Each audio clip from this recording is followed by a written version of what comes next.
Sean todos bienvenidos a nuestra clase de hoy. El tema principal de la clase de hoy va a ser la termodinámica y nuestro grupo está conformado por Brenda Delaique, Fernanda Vázquez, Javier Muñoz, Juan José Pinilla y quien les habla, Ignacio Parra. Muchos de ustedes saben que la escala Celsius, el 0 grados Celsius, corresponde a el punto de congelación del agua. Y el 0 grados Fahrenheit corresponde al punto de congelación de una solución de agua salada. Pero esto no significa que sea la temperatura más baja que existen. No sé si has escuchado hablar sobre los grados bajo cero. Bueno, se miden en negativo y hay grados bajo cero Fahrenheit y grados bajo cero Celsius. Pero hay una escala de temperatura absoluta donde hay un cero, pero un cero real. Es decir, no hay temperatura más baja que ese cero. Bueno, la escala que te estoy mencionando es la escala Kelvin. El cero absoluto en física es el estado de nula energía de las partículas. Si fuéramos capaces de reducir el movimiento de estas partículas y dejar un movimiento completamente inmóvil en estas partículas, estaríamos hablando de un cero absoluto, es decir, 0 Kelvin. Bueno, estos 0 Kelvin corresponden a menos 273 grados Celsius y menos 460 grados Fahrenheit. Observa que para los grados Celsius corresponden 273 Kelvin, es decir, al 0 grados Celsius le falta mucho para llegar al cero absoluto.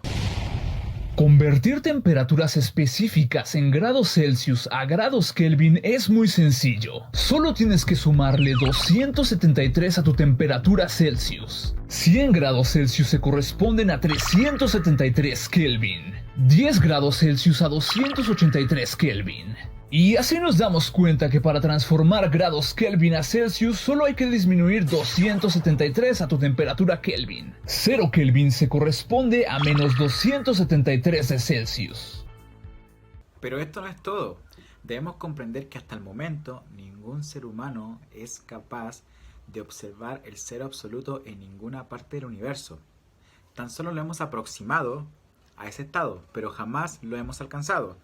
Sin embargo, si el universo se sigue expandiendo de la misma manera que lo está haciendo ahora mismo y no aparece nada que detenga su expansión, en ningún momento entonces este se irá enfriando cada vez más. Eventualmente, tras millones de años, el universo terminará congelándose por completo, tanto que toda energía desaparecerá. Y entonces ahí habremos llegado al cero absoluto, pero ya no habrá ninguna forma de vida que pueda observarlo. Hay una nebulosa a 5.000 años luz de la Tierra que tiene el récord actual de menor temperatura. Es la nebulosa Boomerang. Es una nube de gas producida por una estrella moribunda. El gas se encuentra en rápida expansión, lo que hace que su temperatura disminuya. Esta expansión es tan rápida que el gas se enfría a un grado por encima del cero absoluto, es decir, menos 272 grados centígrados, es decir, 1 Kelvin, por lo que la nebulosa Boomerang es por ahora el lugar más frío del universo. En la naturaleza no hay nada que sepamos más frío que la nebulosa Boomerang. Bueno, ahora vamos a estudiar la primera ley de la termodinámica, que también es llamada ley de la conservación de la energía. Un postulado famoso de esta ley es el siguiente: la energía no se crea ni se destruye, solo se transforma. La ecuación con la que vamos a trabajar es la siguiente: delta Q es igual a delta W más delta U. Recordemos que los delta hacen referencia a las diferencias. Ok, delta Q es calor, delta W es trabajo y delta U es energía interna.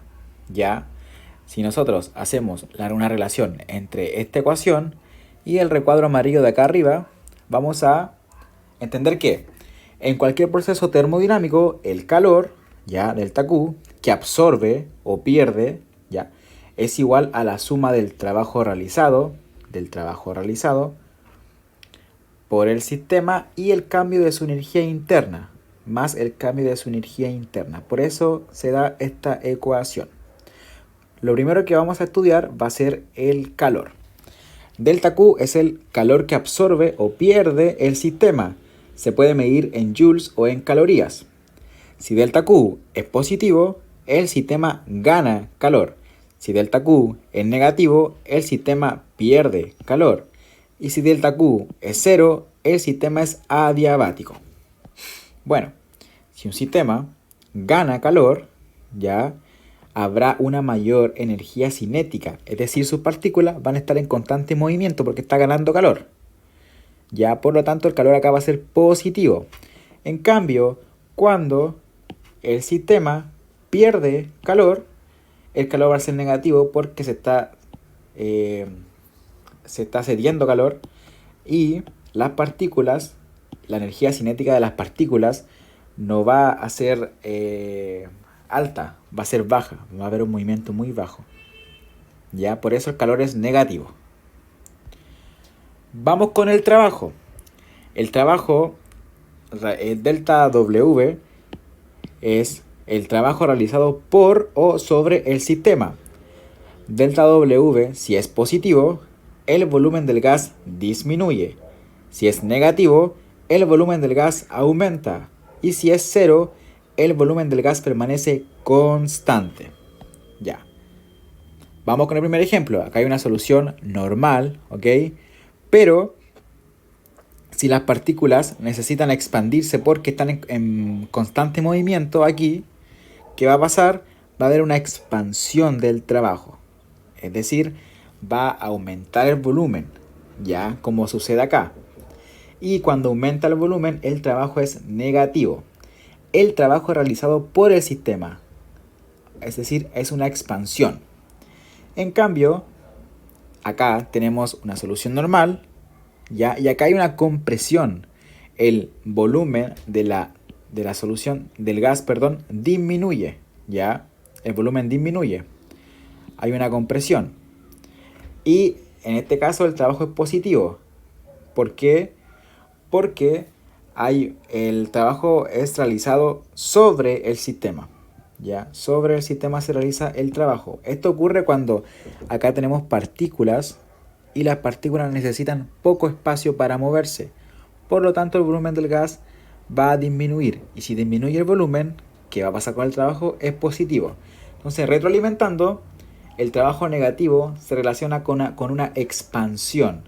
Y el trabajo positivo se relaciona con una compresión. En el trabajo negativo, el volumen del gas aumenta y cuando el trabajo es positivo, el volumen del gas disminuye. Vamos ahora con la energía interna. Si la energía interna, delta U, es positiva, la temperatura del gas aumenta. Si es negativa, la temperatura del gas disminuye. Si es cero, la temperatura del gas permanece constante. ¿Ya? En el siguiente ejemplo que tenemos aquí, hay una solución y acá están las partículas moviéndose. Si la temperatura aumenta, ya la energía interna igual aumentará, es decir, va a haber un mayor movimiento, va a haber una mayor energía cinética. En cambio, cuando la temperatura disminuye, la energía interna también disminuirá. Es decir, las partículas que están aquí van a tener un movimiento más lento porque está disminuyendo la temperatura. Y para finalizar, tenemos que relacionar las tres delta Q, delta W y delta U. Esta es la primera ecuación que estábamos estudiando al principio de la clase y acá hay dos casos. El primer caso es cuando el calor es positivo, el trabajo va a ser negativo y la energía interna va a ser positiva. ¿Por qué?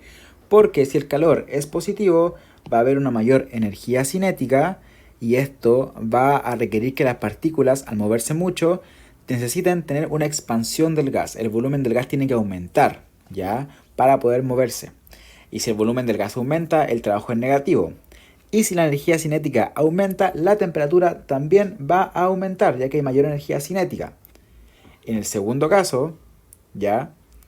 Cuando el calor es cedido, cuando pierde, la energía cinética va a ser muy baja, no va a haber tanto movimiento, por lo tanto va a tener que tener un menor volumen para moverse, ya que están en un movimiento muy leve. Por lo tanto va a haber una compresión, va a haber un trabajo positivo.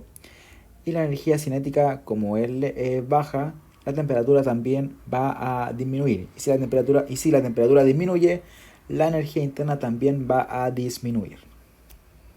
Por tanto, tendremos 4 tipos de procesos termodinámicos El primero es el proceso isotérmico.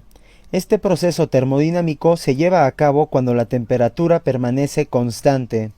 Por lo tanto, si ΔQ es igual a ΔW y la temperatura es constante, entonces ΔU vale 0. Por lo tanto, la ecuación que define a este proceso es ΔQ es igual a ΔW. También tenemos al proceso isobárico. Este proceso se lleva a cabo cuando la presión permanece constante. Y en este caso, la ecuación que lo define es ΔQ es igual a ΔW más ΔU. También tendremos al proceso isocórico. Este se lleva a cabo cuando el volumen permanece constante.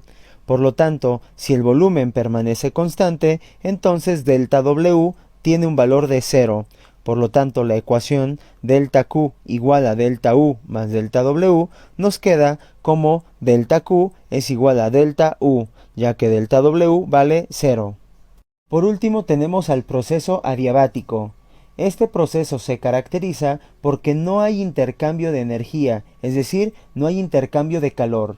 Y entonces, si no se tiene intercambio de calor, por lo tanto ΔU va a tener un valor de 0 y ΔW también va a tener un valor de 0, es decir, no va a cambiar la energía interna y tampoco se va a ejercer un trabajo. Por lo tanto, el calor que absorbe o que cede el sistema es igual a 0.